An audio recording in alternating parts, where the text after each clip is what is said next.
G'day ladies and gentlemen, and welcome to Street Machine Drag Challenge Day 5. 5 means the final day. We're back here at Heathcote Park Raceway after running late at night. I'm Kian, this is Boris, and Boris is going to run you through the top 10 because there's some tight margins to talk about. All right, so we had a pretty exciting day yesterday. Adam Rogash again worked so hard to get the car down the track. Unbelievable. Still ran a 750 at 200 miles per hour, but most amazingly with one gear. He smoked the transmission but did the run in top gear, and that was pretty wild to see. So what that meant was the top two, so Keith Hards and the XW Fairmont, they are 12 one-thousandths of a second apart. So in the top 10, we've got Adam Rogash, then Keith Hards, Nathan Jehu in the white Tirana from WA, Luke Foley in the VH Commodore, Daniel Smith in the Celica, that wild 7-second Celica, the grey one. K24 machine. Yeah, that's right, with the Honda K24. Brandon Zito in LC Tirana, Shane Baker in the blue VH Commodore, Chris Karsberg in a LX Tirana, then Alan Bella, aspirated car, and then Richard Collins in that beautiful HK Premier. So that's been tight racing. The 950 class is super tight. We got Street Machines owner Mark Arblaster and Scotty Taylor running in the 850 class. Yes. Arby went down at 855, Yep. and then Scott followed it up with an 854. He did, yeah. He'll be stoked with that because he's been up against it this week. So it's hot conditions today. We're not running into the night, so the conditions are what they are. Some of the fast guys are going to struggle, but you know what? It's called Drag Challenge, not Drag Easy. Let's get into it.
So we're here with Abe McLeod from MPW Performance, head fabricator, 2IC, and this week driving this beautiful Godzilla XF. If you want to know more about it, check out a video we recently did on YouTube when these guys were testing this thing brand new.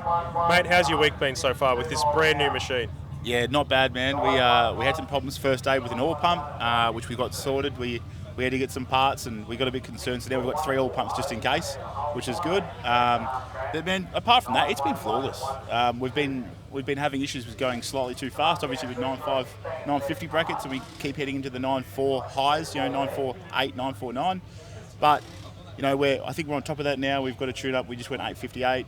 And I found the issue was why we didn't go as fast. We're going to go hitting again soon and try to go for 9.500. That's what we want. Now, while this car's been going really well, that means it's been put to use. Tell us what happens in the last sort of 12 to 24 hours for you and the MPW crew. Yeah, well, look, I've had my hands on the Capri a little bit, not a whole lot because I've still been trying to turn this car around. But we've done some stuff over there with that car, and that's been impressive. Last night, this car took a drive down to Pakenham to pull a gearbox out of Steve Aston's car, which we did. So we got back here, and I think it was 7 o'clock in the morning. Drag challenge last day, didn't do any road case. We drove to Pakenham and back, so yeah, we're still doing them. He doubled the road case just to go and get a gearbox for somebody else's car, the boss's car, but somebody else's car. Someone else's car. So how about today? You've run. Are you going to try and get even closer to the 9.5? Oh yeah, 100%. I'm not happy until I'm happy. So 9.500 is what I want. If I get 9.51 something, I'll give up. But I want to show that I've got it because I've got it, not just because we got lucky. I work hard at what I do, and yeah. We're gonna sit here for a bit longer, have a bit of a power nap, he and I, and then we'll catch you when he goes out for another run. So good luck, mate. Power nap sounds good.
We're here to ask the question, how would you describe Drag Challenge in one word?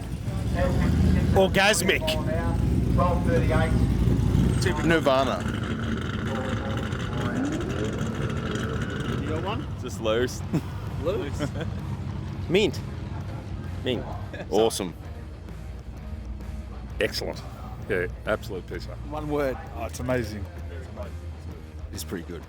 It's pretty good. Awesome. Fucking awesome. Oh, it's just awesome. Yeah. I don't know, yeah, because we've got metal in the oil, so we don't know. Fun? I don't know. Perfect. Thank you. Tough. Insane. Serious. Fun.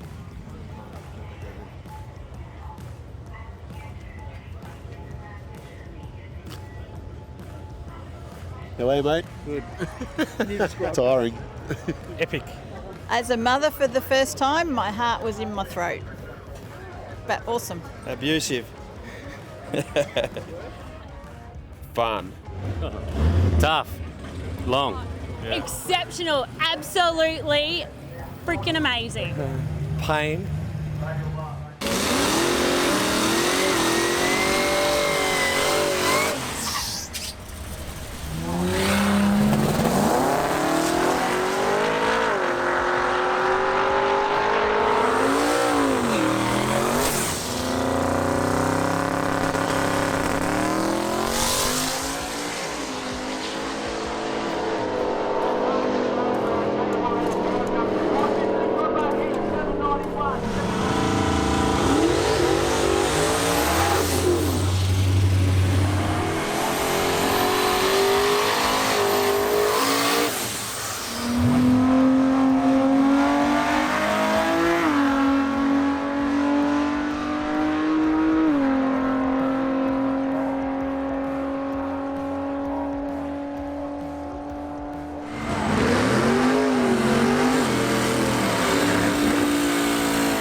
So we're here with the 2018 winner, Frank Maresi.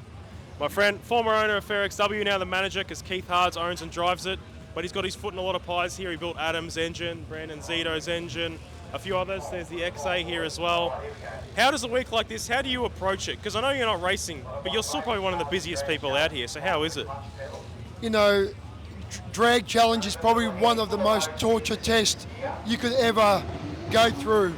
And, you know, winning it back in 2018 was one thing, but to have multiple engines here from Dandy Engines, which, you know, you say I build them, it's not just really me, it's the whole team at Dandy Engines. Building an engine is one thing, but putting through this torture test is another thing. So we enjoy that challenge.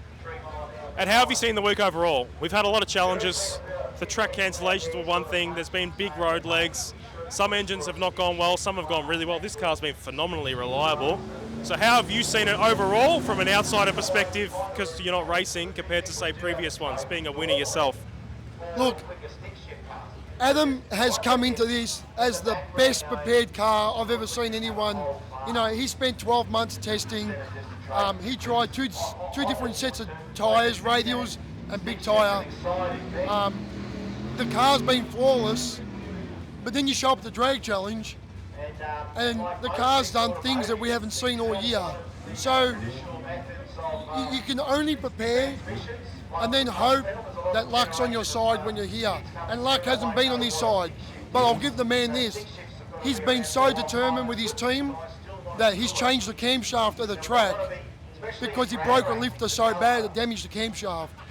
You know, you can't do much more than that. The guy deserves to win it from purely his determination to finish. He hasn't thought about winning, he's just determined to finish. He said to me I think it was last night, he goes, when he hit his pass and he was in top gear and it didn't go that well, he didn't care about his overall standing, he didn't care about the ET, he came up to me and the first thing he said was, I feel like I let my boys down. It's a very harsh assessment, but I think that's his key mentality is he wants to just excel and do the best he can, really, and just use it the way he's been planning, like you said, for 12 plus months. You know, what the crowd doesn't know, and, you know, when you come into this and, you know, you've got a target on your back, everyone knew Adam's car had what it took to win it. I remember your sense of elation when you won in 2018. You were on the roof of this thing, street car, leaf springs, like, you know. So I'm sure you can sympathise with he's going through right now. You didn't have quite the same trials, but it's hard regardless. You know, leading up to 2018, when the car went 7000, I think it was like 8 weeks before, you know, it went on the internet because it was probably one of the fastest registered street cars that have ever gone that fast. So it brought out the best of the haters and the lovers. And that automatically puts a bunch of weight on your shoulders that you have to mentally work through that week. All right, Frank, well, we always love chatting to Frank. This is the insight he gives us. We're so happy you're back. You did miss out last year, so it feels like home having Frank back. So thanks for coming along, and hey, look, we hope we see you next year. Thank you, mate. Hey, I missed out on going to the World Cup in America to do drag challenge. That's how much we love it. Yeah, no worries. Thank you very much, Frank. Appreciate it. Awesome, thank you.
We're here with Mark Hayward in his BMW 335i running in Speed Pro's 6-cylinder class.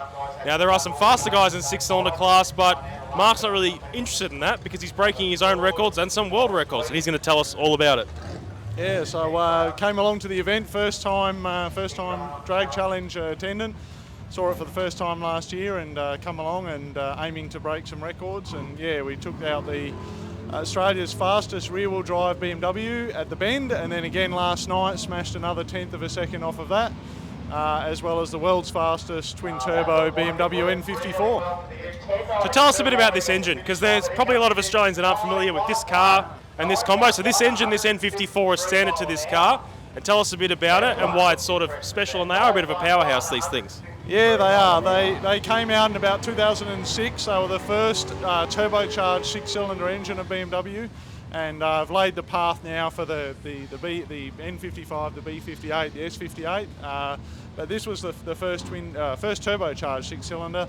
And yeah, it's got a lot of potential that a lot of people in Australia haven't recognised what these things can do. They're not a 2JZ or an RB, but yeah, they can make good, easy power in their stock format. And what about the rest of the car? I can see it's still got the standard shifter in it. I assume it's the standard rear end as well? No, it is actually an 8 HP 70 transmission from a diesel BMW, so still in the BMW family, but a more recent 8 HP transmission.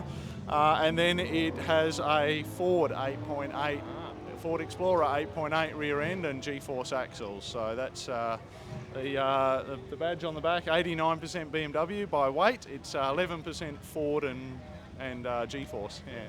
So what about the combination in this engine bay itself? We know it's the original engine, and you told me before it's twin turbos but upgraded. Is there much else that's going on? Yeah, so the engine is epoxy closed deck, which is sort of what the Honda guys have been doing. Nobody in the BMW, it's sort of new to the BMW guys, but yeah, it's one of the first closed deck using epoxy. Forged pistons, forged rods, but stock crank, stock head, stock valve train, and yeah, upgraded twin turbos and port injection E85, and yeah. Awesome. And how fast? I know you said you've been lowering the records, but we didn't actually get any numbers, so tell us what numbers you've been running this week. Yeah, so started at Mildura on the 8th mile with what would convert, I think, to a 10.2. We just wanted to get a run in there and then move on to the Bend. And at the Bend, we ran a 987 for the first run, which was equal to my personal best. And then we put down a 963, which moved me into the records. And then last night here, pulled up, and first run within 20 or 30 minutes of pulling up here, and I ran a 954 at 146 mile an hour. Some big jumps in improvement. Is there much more left for today or no? I just tried, and I gave it more, and it track didn't want to eat it up. So yeah, I think I have to wind it down a bit and just try and aim to stay in the 9s. How have you found the event overall? The car's worked, but you know, all the driving and everything in between, how have you found it? Oh look, this for somebody that is a sort of ex-mechanic, you know, building your own car on a budget, you know, it's about a 40k, 45k budget. We came in under 45k. And yeah, building it, driving your own car that you've built, yeah, nothing like it, yeah, you know. Well, there you go, ladies and gentlemen. There's more than just live axle 70s cars here at Drag Challenge. Thank you.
So we're running done. Adam, you've claimed your second title, first 5-day title. There's been so much that's gone on. I feel if we list everything you've done in the last 24 to 48 hours, we'll be here for half an hour. But just tell us how you're feeling more than anything else. Flat. It's been a big week, but it's been the hardest drag challenge we've done. We've tried doing something really cool. Our plan was to come out and run a 6-second average. That car has ran 6s every time we take it and throw it at a track. Drag challenge proved that it's not that easy, no matter how prepared you are. We have fought every day, and all it makes me is very humbled. The crew that I have around me, the people that come to these events, the hundreds and hundreds of people that were coming up to us over the course of 5 days and congratulating us and shaking our hands and watching us thrash on this car. I guess I'm feeling humbled more than anything. Yeah. So it was that sense of elation when you only did one pass today, you did the one, you got your time slip, handed it in. Did you have a moment to just go decompress and go, finally, this is done, I don't have to worry about this anymore? No, I think that happens after a week or two. When we unpack everything, we come to grips with what's happened and how long my kids can't eat for now because of what it costs. And then we feel pretty good about it, I reckon. But the relationships you form along the way, the people you meet, mate, there's nothing like it. We say every year we're not doing it, and we're always back here. This has by far been the hardest one I've ever done, but it's been my favourite one. Just the crew that I had, the people I had with me, Steve Athens, the OG, absolute rock star, and I've just enjoyed every minute of it, even the bad ones. So that car was built to do this. To do it once would be a shame. I know you're probably on this much energy, but have you given any thought at all to what you might do when the next one rolls around? As soon as we broke the fuel pump on the last pass, the first thing Steve and I said to each other was, oh well, next year 6-second average. So we'll be back, no stress at all. Well, congratulations, mate. It's probably the best effort I've ever seen at Drag Challenge. A war of attrition. It's all that came to my mind, a war of attrition. Look, people can out-talk you, but when they can outwork you, you've got a problem. We proved this week that you just can't be outworked.